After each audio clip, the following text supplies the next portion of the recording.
Soc Joan Fuster, el director del Departament d'Arts i Humanitats de la Universitat Oberta de Catalunya i codirector de la Càtedra Pau Casals. Benvinguts tots, ponents i assistents, en aquesta primera jornada de la Càtedra Pau Casals de Música i Defensa dels Drets Humans i la Pau, que porta per títol Cultura i Patrimoni en Guerra. He de començar per excusar la presència del lector en aquesta inauguració, que estava anunciada, de totes maneres, perquè tenia avui justament patronat, el canvi de conseller ha precipitat un patronat de la universitat, que naturalment, com podem entendre, no es podia saltar, però ell s'ha compromès que probablement, si la reunió li permet, abans d'acabar la sessió del matí, passaria a saludar-nos. Espero que sigui així i que pugui veure els treballs que anem fent.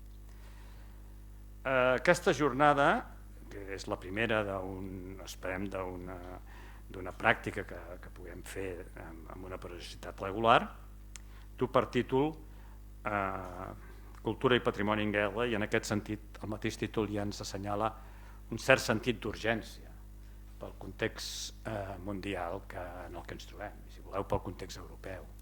Per segona vegada en pocs anys el sòl europeu torna a estar en guerra. En pocs anys, vull dir, els últims 25 anys. No havia passat així des de l'any 45.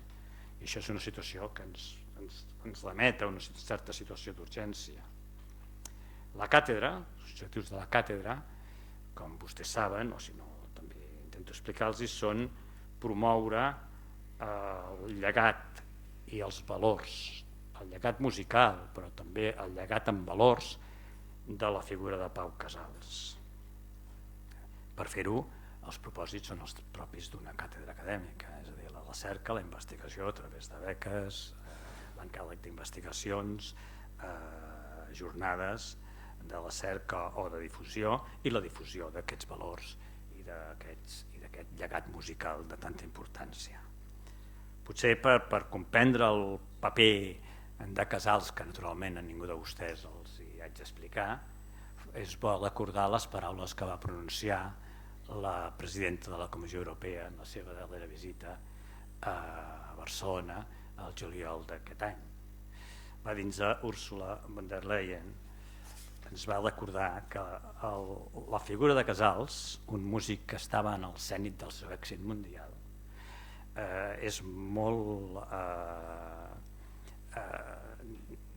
un exemple molt colpidor, si voleu, és un gran exemple per nosaltres, perquè Casals, davant de l'horror de la guerra, va triar l'exili, es va tancar a interpretar en cap país que tingués relacions amb el règim de Franco, i després podríem afegir, va col·laborar amb Nacions Unides, va col·laborar amb la salvació dels refugiats, etc. I acabava les seves paraules la presidenta de la comissió dient que no hem d'oblidar mai aquest testimoni, aquest exemple, que avui, justament, i en les condicions en què es troba Europa, ens resulta d'una lliçó particularment pertinent. Recordava també que Casals havia dit: jo no soc polític, però jo soc un artista, però en circumstàncies excepcionals em sento impulsat, em sento exigit en la defensa de la dignitat humana. Bé, jo crec que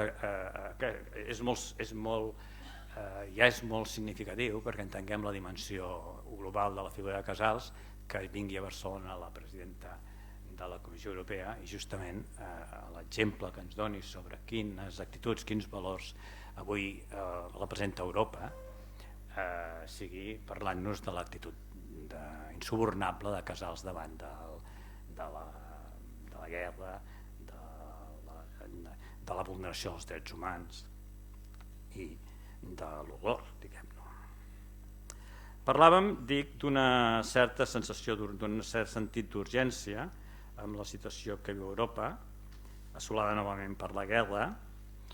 La guerra, no oblidem mai, és la negació dels drets humans. En la situació de guerra els drets humans queden suspesos completament i cap persona pot apel·lar a la seva integritat ni física, ni moral, ni cultural, per descomptat.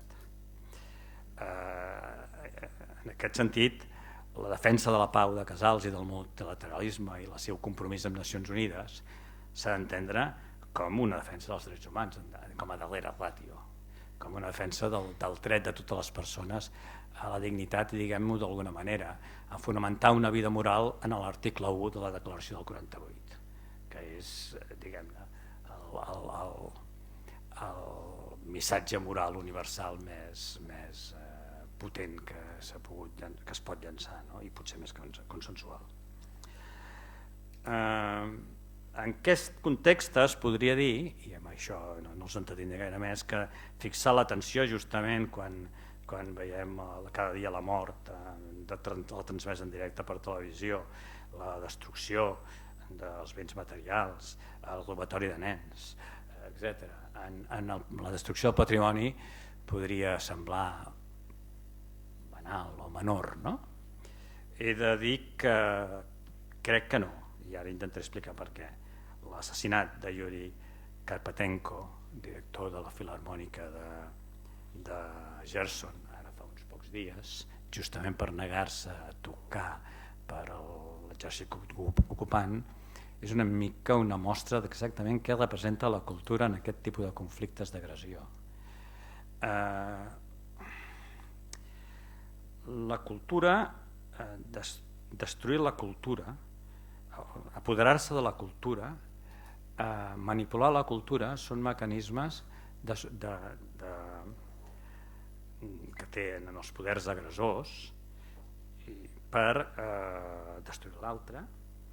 No ja per destruir-lo físicament, que això és una cosa que la guerra té aquest objecte, sinó per destruir el seu llegat, el seu futur, les seves possibilitats de supervivència, més enllà de la pròpia mort, és a dir, els seus fills, els seus nets, els seus...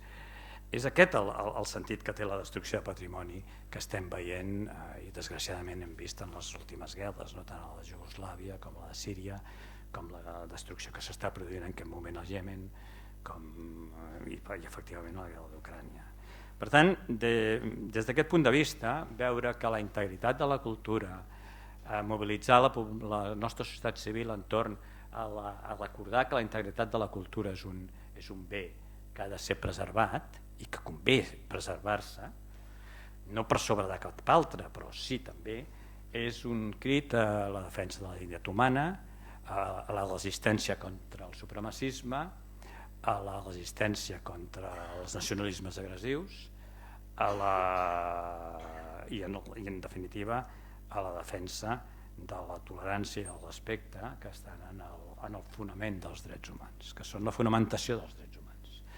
Sense tolerància i respecte no hi ha possibilitat de convivència plural, per tant no hi ha possibilitat de convivència entre diferents. Tota la declaració del 48 està fonamentada en aquests valors. I per acabar diria que Casals va tenir-hi un compromís exemplar i que la nostra intenció amb la càtedra és intentar seguir treballant sobre aquest llegat, seguir treballant sobre aquests problemes i aportar el coneixement i la llum que sigui possible per fer a la nostra societat més conscient de tota aquesta problemàtica. Res més, moltes gràcies. Bon dia a tothom. Parlo en nom del president de la Comissió Executiva i vicepresident de la Fundació, Narcís Serra, i evidentment en nom de tot l'equip i del patronat, molt goig que algun dels patrons ens acompanya. Avui és un dia important perquè de fet és la posada en marxa d'un projecte que des de la Fundació vam estar planificant de fa temps. Ho dic habitualment, ho repetiré també aquí ara. Pau Casals és un magnífic exemple de com la popularitat pot ser un enemic del coneixement. Pau Casals és popular però poc conegut. Creiem que ho ha de ser-ho bastant més. I justament això encaixa amb un repte que és que el coneguin també les noves generacions. El Museu Pau Casals, recentment rehabilitat, tenim a la Núria Ballester, la directora del museu, ens permet una passejada per la seva biografia i el seu enorme llegat musical i humanístic. Però la Fundació volia donar un impuls important a la recerca i a la gestió del coneixement de tot el que hi ha per investigar, per conèixer de Casals. Tenim uns fons extraordinaris a l'Arxiu Nacional de Catalunya, de la Fundació Pau Casals, que han de ser objecte projectes de recerca. Tenim molta informació, molts temes i molts aspectes que connecten el que preocupava a Casals, el seu llegat musical i humanístic amb la societat contemporània, i per això, des del 2017, vam començar a treballar en la idea d'impulsar una càtedra. En aquest sentit, diguem-ne, vull agrair la sensibilitat que la UOC i el seu rector, el senyor Planell, va donar en aquest projecte a tot l'equip del rectorat, i això va fer possible signar un conveni el 25 de gener que ens ha permès començar a planificar les activitats. Què farà la càtedra Pau Casals? La càtedra Pau Casals essencialment el que vol és promoure recerca, i ho farà essencialment posant en marxa encàrrecs de llarga durada i d'alt nivell, però també dotant unes beques perquè joves investigadors treballin aspectes que siguin prioritat del coneixement de Casals en les seves dues dimensions. Musical, que ha fet Casals, però la connexió del que va fer amb la realitat contemporània, i humanística. A part de les beques de recerca, evidentment l'organització de trobades com aquesta no volíem fer la declaració pública de l'engegada, volíem donar-hi contingut, i per això va semblar oportú dedicar aquesta jornada a un tema tan punyent com el que avui plantejarem. I a part d'això organitzarem un premi d'abast internacional per distingir pràctiques que siguin una expressió del compromís de la música amb les persones. Gent que està treballant pels refugiats, està treballant en accions en què la música té un paper important en situacions bèl·liques o de conflicte. Aquests són els elements fonamentals, a part de mantenir aquesta activitat amb una xarxa de coneixement, amb una xarxa que tindrà dues comissions assessores internacionals, aquesta importància de no quedar-nos només amb la mirada del passat, sinó de connectar-la amb el futur. Casals ho va dir, no es pot separar la música de la vida. Ell no va ser un pensador, però la seva actitud fa que el seu reconeixement internacional, molt important encara, el dia 23 de setembre s'inaugurava a Kronberg el Casals Fòrum, que és l'ampliació d'una molt important acadèmia musical europea. No va ser un pensador, però en canvi va tenir una actitud de coherència vital extraordinària. I, a més, i en relació al tema que avui tractarem, no ho deia per qüestions estètiques, però ell estava convençut que la música, fer-la o escoltar-la, gaudir, eren l'expressió del bo i millor de l'ésser humà, de la civilització, de les persones. Fer música, comunicar amb música, sentir música, emocionar-se amb música, expressava el bo i millor de l'ésser humà, en contraposició a la guerra, que era el pitjor. Casals va néixer en plena Tercera Guerra Carlina, el 1876. Va viure la Primera Guerra Mundial, que el va absolutament colpir. Va viure la Guerra Civil a Espanya amb el drama dels refugiats i la postguerra. Va viure la Segona Guerra Mundial. I la darrera part de la seva vida estava absolutament preocupat per un nou conflicte en el context de la Guerra Freda, una amenaça nuclear, un conflicte mundial.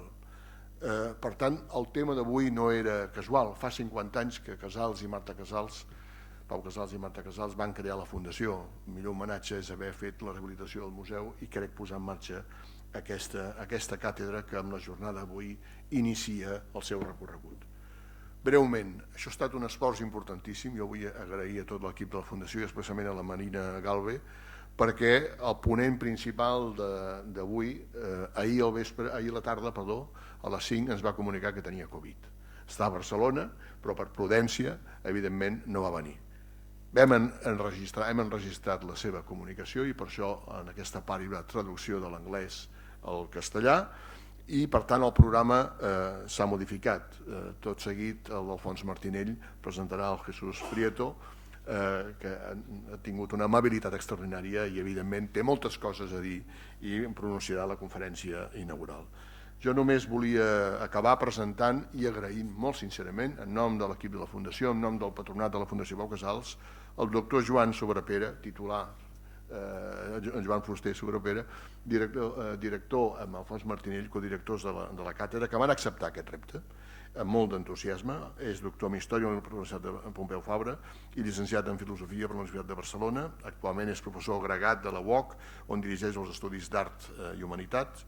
És fundador i director del Màster en Humanitats, Art, Literatura i Cultura Contemporània. Es forma part del grup d'investigació consolidat Identicat i la seva investigació s'ha centrat en la història política i cultural de Catalunya a l'època contemporània i especialment a la ciutat de Barcelona. A més, ha estat diputat de Cultura, regidor de l'Ajuntament i aquest espai té un vincle i una relació emocional important amb ell. Moltes gràcies, Joan. L'Alfons Martinell el vam proposar per què? I va acceptar amb generositat, com sempre l'acompanya. L'Alfons és cotitular de la càtedra, el doctor Alfons Martinell Sampere, és doctor en Pedagogia per la Universitat de Girona, és llicenciat en Filosofia i Lletres per la Universitat Autònoma de Barcelona, és membre de la Xarxa Espanyola pel Desenvolupament Sostenible, ha estat director general de Relacions Culturals i Científiques de l'Agència Espanyola de Cooperació Internacional del Ministeri d'Afers Exteriors d'Espanya, és director honorífic de la càtedra que ell va impulsar i per tant aquí hi ha una experiència important que farem servir per l'actual projecte de la càtedra Pau Casals. Va impulsar la càtedra UNESCO de Polítiques Culturals i Cooperació i professor emèrit a la Universitat de Girona. Però a part d'això, i també com el doctor Joan Fuster, tenen una relació especial amb aquest espai que gràcies a la gentilesa de la Diputació de Barcelona i a la Laia Gargallo i el seu equip ens acull, perquè va haver-hi una època en què aquí es va crear el punt de trobada de tota la gent dedicada a la gestió cultural, l'àmbit local i a molts d'altres. Sense cap altra qüestió, agraeixo, reitero l'agraïment des de la Fundació i la paraula a l'Alfons que farà la presentació del doctor Jesús Prieto. Moltes gràcies.